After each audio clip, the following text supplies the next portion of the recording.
তামান্নাকে যারা মেরেছে তারা বাড়ি আসছে, তারা বাড়ি আসছে, তারা বিয়েতে আনন্দ হচ্ছে, তাদের বাড়িতে অনুষ্ঠান হচ্ছে, অনুষ্ঠানে আনন্দ হচ্ছে, বাড়ি আসছে, চলে যাচ্ছে, বসে নিচে খাচ্ছে, ছেলেদেরকে নিয়ে খেলছে।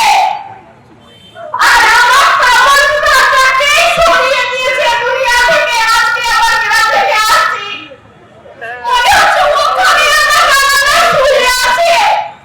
দিদিদেরকে বলছি ওই জায়গায় আমার তামান্না শুয়ে আছে, সেই তামান্না আমার কোলে থাকার কথা ছিল, মা আমার মুখে থাকার কথা ছিল, সেই তামান্না আজকে ওই কবরস্থানে শুয়ে আছে। মায়ের মনে হয় তাই রে, বলি মা রে, একবার মুখে আয়, একবার আমার মুখে আয়, আমি সেই তোর মা, সেই হতভাগী মা যাকে সারা তুই একটা রাত ঘুমাতে পারতি না। আশেপাশে ঘুরলে বলি মা আমার মুখটা এগিয়ে ঘোরাও মা, সেই আমি সেই হতভাগী মা। মনে হয় তাই কবরস্থানে রয়েছে, এটাকে উঠিয়ে নিয়ে আসি। কিন্তু কোনো